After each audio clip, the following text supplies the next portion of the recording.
Before we start today, there's something I'd like all of you to do with me. And are you all ready? Dr. Christian, are you ready? Well, I'm trying. It's in your company. It's not easy to be ready, but I'm just working on it. Okay. Now, everybody, I want you to take a deep inhale breath, hold, and exhale. Well, congratulations, everyone. You have just participated with us in this topic today. And today I'm going to pass on the microphone and the conversation to our very special expert, Dr. Cristian Rachitan. And he is going to speak today about the importance of the breathing techniques. Okay, breathing is such a broad topic, but I'm going to talk about breathing from the holistic point of view. Not only what means breathing anatomically, what means breathing an instrument of bringing oxygen in the body, but for breathing for the point of view of mechanics. I have to start from the beginning, actually, to talk two words, just to describe a little bit, two words about body function. Body function based on two elements.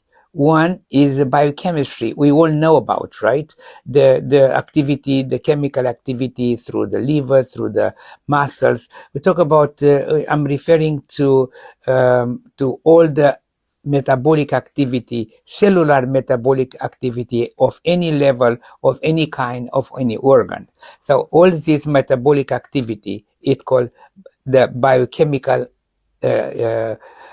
aspect or biochemical activity of the body, which is really much based on oxygen. So the oxygen is brought within the body, inside the body, by inspiration through via lungs. Now there is another aspect of the body's function, is called biomechanics. Biomechanics precise the biochemical activity. So there is two elements, two activity, biochemical and biomechanics. Biochemical we all know. So in any type of treatment of any disease is based on chemical compounds, pills, solid, liquid of any kind that modify or that help, that work at the chemical level in the body. Well, that is more work at the base of the symptoms, symptomatical effect, which is very good. You know, sometimes the symptoms are so powerful and so strong that is very hard to live with. So, of course, these drugs they have their good part. They have their bad part also because the side effect, but also it's in the same time they don't remove the problems. They just cancel the symptoms, and we can live with them. The problem itself doesn't really improve with this. Maybe advance, get worse, slower. The worsening process, it's kind of slowed down. Now, so that's we talk about the disease, but there is another aspect, and the functional aspect of the body is the biomechanics. Biomechanics is mechanical movement, muscular mainly movement, because we know that there is a muscles everywhere in the body. Any organ in the body, it has a muscle. It's some muscles, being heart, being stomach, being liver, being lungs, being if the organ itself doesn't have muscles, the organ itself is manipulated by a muscles. Maybe the neighbors is muscles are the one that that make the organs to move. Now here we just come to a breathing. Breathing is everybody is talking about in yoga pranayama, which is nothing wrong. Because the pranayama mean energy. So energy is it's actually the energy which is developed at the biochemical activity where the oxygen is a part of all the time. But that is a chemical aspect which is okay, but is not really it's not only the whole thing. Now, what is the a parallel with bringing oxygen in the body? There is a movement, lungs movement. So lungs are one of the, people don't know. They think the heart is the most important organ. No doubt there is. Or liver is the most important. No doubt there is. Heart is a mechanical pump. It has a mechanical part of the body's mechanics. Liver is part of biochemical activity. Stomach is both mechanics and biochemical activity. So, but lungs is the most mechanical organ in the body. Lungs are so important that that based on the lungs movement, expanding and contraction, its function around the lungs is function almost the entire thoracic organs. You see, when you breathe in, the lungs expand. When the lungs expand, the heart starts pumping. So the first gulp of air when the baby was born, it just brings in the oxygen, which is part of the metabolic activity, and actually lungs expand and pushes the diaphragm down. The diaphragm pushes down. Now the diaphragm goes down and pushes the liver and the spleen and the stomach and start the mechanical activity, biomechanical activity of the liver in order to really process things.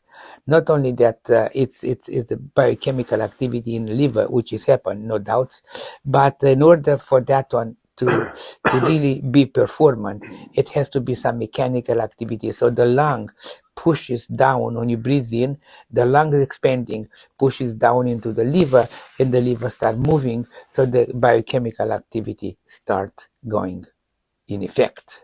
Now, also, when you breathe down, also the part of the push, the left lung push into the spleen, and the spleen biochemical activity starts being activated by biomechanical movement.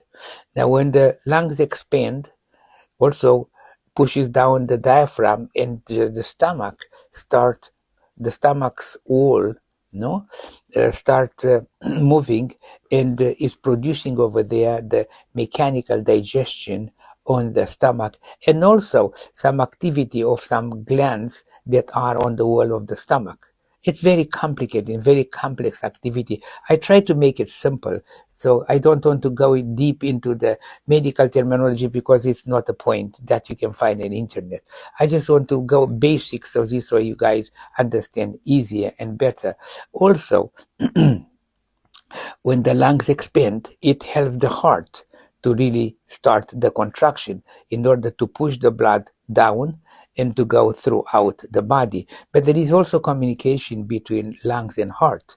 See, from lungs, when lungs expand, it pushes through a pipe, an artery that bring oxygenated blood right into the heart. So see, there is that thing. So there is the double pipe.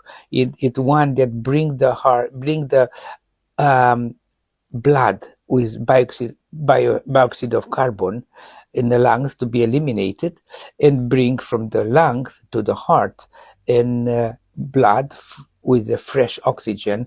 That oxygen is pushed throughout the body together with some other nutritive substances that are used for the metabolic cellular activity. You understand? It's just very complicated and very wonderful things.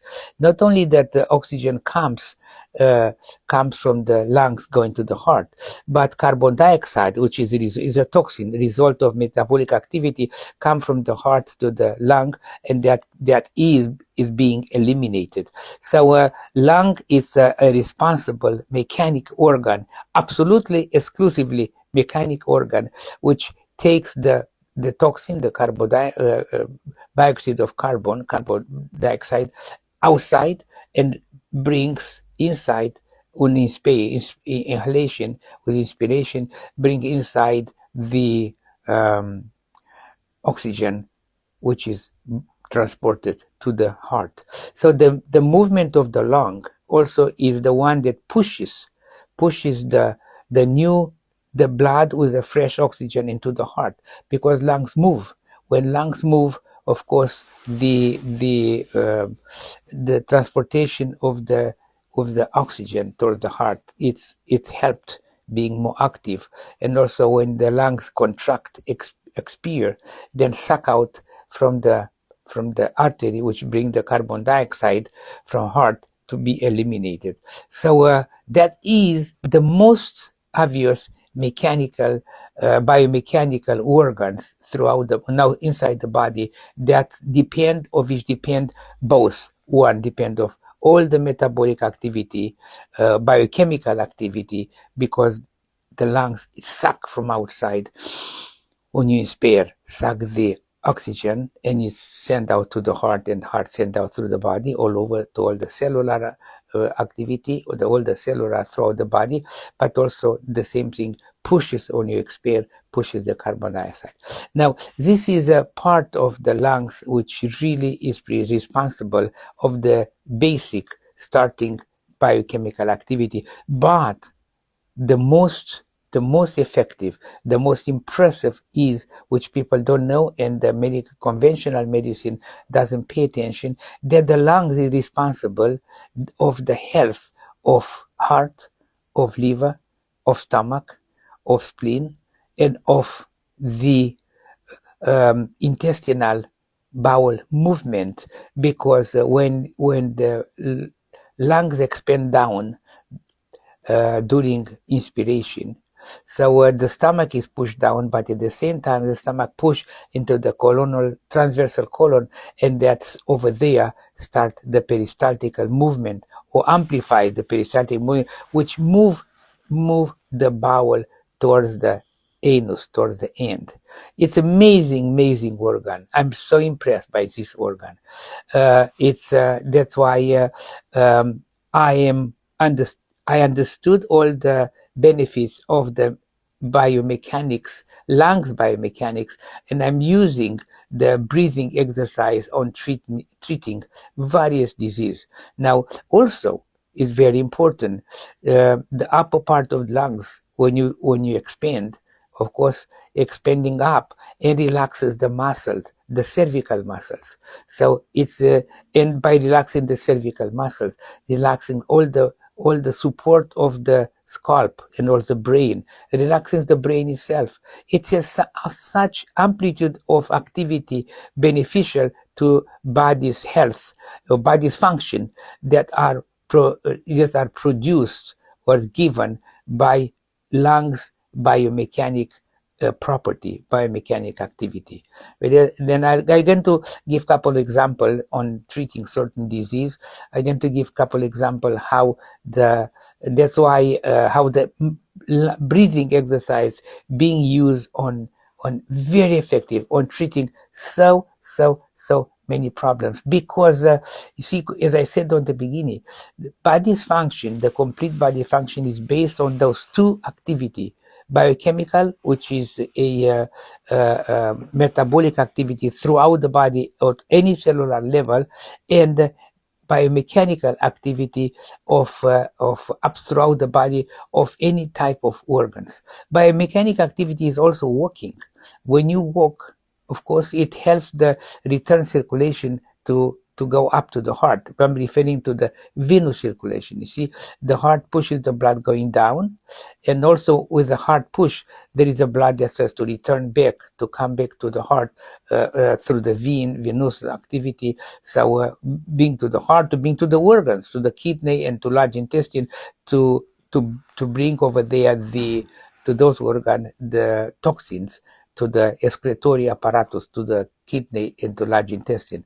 Now, in order to really have a back float, the float coming back on the venous, walking, it's amazing and very effective and very useful activity, because you cannot rely on heart to push the blood through the artery to the peripheral region, but also the same heart to bring it back, with the push of the heart also to be strong enough to bring back the blood through the veins. Now, when the heart cannot push that much and appear some obstruction, of course appear those blood varices, problems with the veins, in the return circulation. Now, walking, the mechanic movement of the muscles are the one that helps, of course, not completely and not tremendous, but helps substantially to help the muscle movement during the muscle contraction. It helps to the blood on the veins to come back from the legs, come back up, to go to, as I said before, to bring the toxins to the kidneys, to bring the toxin to the to large intestine, to be eliminated. You see, that is the mechanical part, which is not really conventional medicine, doesn't pay enough attention because what happened, the entire medical science, not entire, but the biggest portion of the medical science are covered and depend of the drugs factory, and of course they just promoting the drug because make good money. It's a business. Everybody makes money, everybody happy, and the doctor are just the one that promoting those drugs. See, of course they try to do the best and they try to help the patient, but unfortunately they are educated on the biochemical activity. Hopefully, little by little, the biomechanical treatment will be more and more and more used in restoring people's health. I think I going to stop here. Yeah. So we'll have the second part. We're going to talk about how the breathing exercise can help to recover any kind of disease. You have any question now at the end, Mukesh, before we go to the next one? No, we can discuss that later on, Yeah. another time, another episode on the techniques of breathing, from the inhaling, the holding, and exhaling. Yeah. So, ladies and gentlemen, hold your breath and see you soon. Thank you.